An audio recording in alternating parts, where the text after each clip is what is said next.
Shalom Adonai, amados irmãos e amantes da palavra. Vamos ler aqui Neemias, capítulo 3, verso 3. A porta do peixe foi reconstruída pelos filhos de Hassenaã, e expuseram os batentes e colocaram as portas, os ferrolhos e as no lugar. Semana passada, no outro vídeo, falamos sobre a porta das ovelhas, que significa a porta da consagração, do sacerdócio e da misericórdia. Hoje vamos falar sobre a porta do peixe. Essa porta, amados irmãos, ela fica num ponto estratégico ali nos muros, que dá para o lado do mar. Porque é de lá que vão trazer os peixes, né? E ali era a porta que dava passagem, né, para levar os peixes para dentro das muralhas. E nesta manhã eu gostaria de falar qual é a lição espiritual, porque tudo tem uma lição espiritual. As portas, cada porta representa algo, cada porta significa algo no sentido espiritual para as nossas vidas. O que importa é a lição espiritual que cada porta representa, não é verdade? E extrair essa lição espiritual, isso que é o interessante, essa parte revelada da palavra, quais são as lições que aprendemos em cada porta. A porta das ovelhas fala sobre salvação, sobre consagração. Fala sobre Jesus, que é a porta. Ele diz, eu sou a porta, quem passar por mim será salvo. Então, a porta das ovelhas representa o Mestre, o Senhor Jesus. E a porta do peixe representa as almas. Amém? As almas. Há três coisas interessantes nessa porta, amados irmãos. Três lições. Fala sobre crescimento, fala sobre multiplicação e fala sobre expansão do reino de Deus. Então não tem como falar sobre a porta do peixe sem pensar em multiplicação.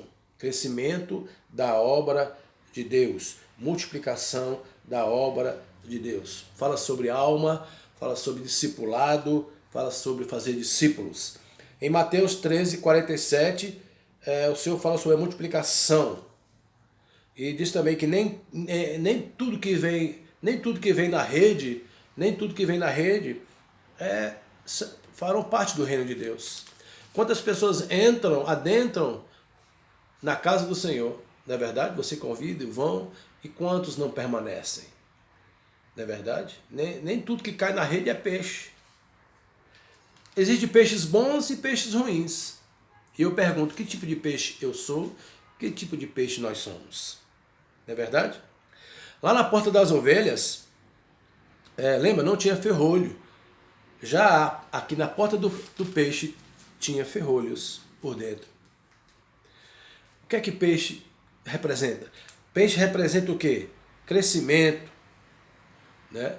Quando um pescador, o sonho do pescador é voltar com a rede cheia. Expansão, crescimento, multiplicação. A igreja primitiva, irmãos, cumpriu este propósito de expansão. Olha, em Atos 1,15 eram só 120 mil irmãos. 120 irmãos, melhor dizendo. Já em Atos 2,42, o número pulou para 3 mil. Em Atos 1,8, Atos 8, Lucas diz que gerou uma grande multidão de salvos. Ou seja, inúmeros, não podia nem contar.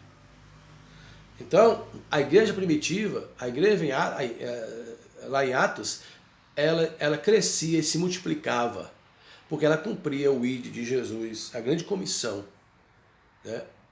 E de pregar o evangelho a toda criatura. Por isso não podemos deixar de pregar a palavra, porque como ouvirão se não há quem pregue? Não deixe de pregar o Evangelho da graça, pois a porta da ovelha ainda está aberta. Voltando aqui sobre a questão da porta das ovelhas. A porta das ovelhas fala sobre salvação. E a porta do peixe fala sobre multiplicação e expansão do reino de Deus. Se eu e você não ganharmos almas, não ganharmos peixes, precisamos rever esta porta em nossas vidas, essa porta do peixe. Ela precisa ser restaurada. Em Atos 17:6, fala-se que esses homens que transtornaram o mundo, né, tá lá dizendo, pode ir lá, eles chegaram também aqui.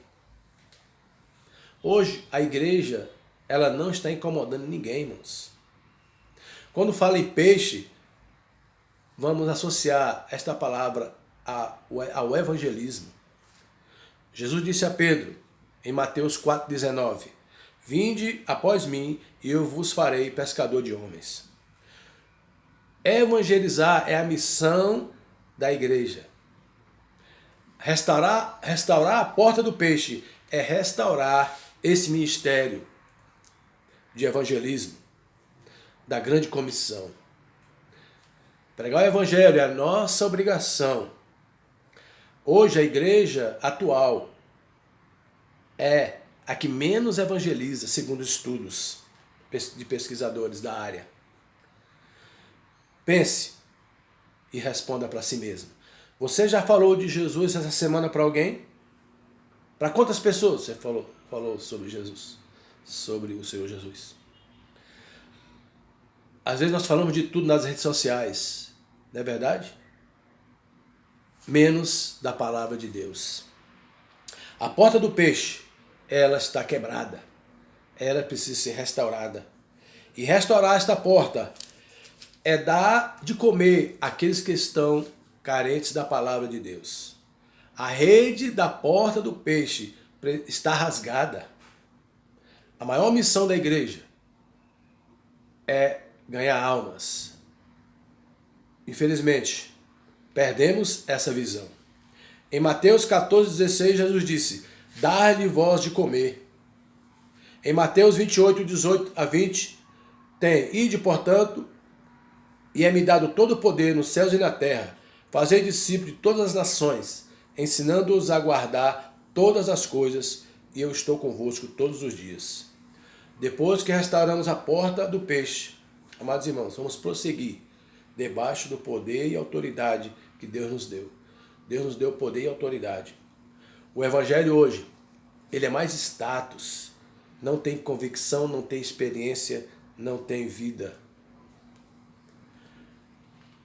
Nós vamos receber galardão, não baseado em nossos estudos, nossas faculdades, nossas pós-graduações e doutorado, ou porque temos bens, compramos bens, somos prósperos financeiramente. Nós vamos receber galardão baseado no quê? Nas almas que vamos apresentar para Deus. Em Marcos 16,15, Jesus disse, ide por todo mundo e pregar o evangelho a toda criatura. Pregai as boas novas, que é o evangelho a toda criatura. É ordem. Restaurar a porta do peixe é parar de vir à igreja sozinho. Antigamente, irmãos,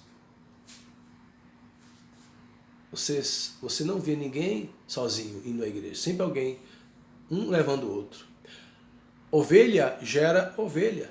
Discípulo faz discípulo. Vamos repensar nessa porta do peixe, como está essa porta do peixe em nossas vidas. Restaurar a porta do peixe é deixar de se alegrar porque alguém saiu de alguma igreja e veio para a sua. Isso não é crescimento. Vamos parar de pescar no aquário dos outros. Amém? Restaurar a porta do peixe é se alegrar, pois alguém deixou a água do pântano, o lamaçal, saiu lá do pântano e veio para as águas cristalinas chamada Jesus. Trazer-los para a fonte de vida que é Jesus. Repita comigo. Ó Senhor, ajuda-me a restaurar a porta do peixe da minha vida. Em Atos 1,8, diz assim, mas recebereis poder, o dinamite, né, no original. Ao descer sobre vós o meu espírito, e ser-me-eis minhas testemunhas em Samaria, Judéia, Jerusalém, Samaria, Judéia e aos confins da terra. O que seria Jerusalém? Seria o evangelismo local. Judéia, meu estado, outras divisas. Samaria, outras regiões. Confins da terra seria o quê? Outras nações. Amém, irmão? Vamos falar de Jesus, pelo menos para uma pessoa por dia. Faça esse compromisso com Deus. Quando você chegar em algum lugar, irmãos, outros deveriam pensar e dizer, né, aí está uma mulher, um jovem e um homem de Deus. Como aquela mulher viúva disse quando viu Elias, aí vai um homem de Deus, pois da sua boca só sai a verdade. Muitas vezes, amados irmãos, nós não estamos mais evangelizando, nem com a nossa própria vida. Evangelizar não é falar apenas. A sua vida é uma maneira de evangelizar a outros. Mas às vezes a sua vida está tão ruim, você tem um mau testemunho, que ninguém reconhece Jesus, não vê Jesus em você.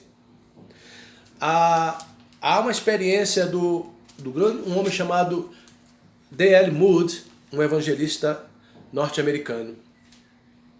Ele conta que ele fez um pacto de evangelizar pelo menos uma pessoa por dia. E um dia, amados irmãos, só faltava 30 minutos para encerrar aquele prazo. E era inverno na cidade de Chicago. Saiu de casa em busca de alguém para evangelizar e não encontrou ninguém. Então ele entrou numa estação e entrou num trem. Entrou no último trem e não tinha ninguém na viagem, no vagão. Então chegou até a cabine do trem e então falou de Jesus para o maquinista, faltando apenas 5 minutos para as 12 horas, à meia-noite. E ele evangelizou e o maquinista entregou sua vida para Jesus. Ele desceu do trem na penúltima estação e não havia mais trem para voltar para casa. Teve que andar. Voltou andando para casa.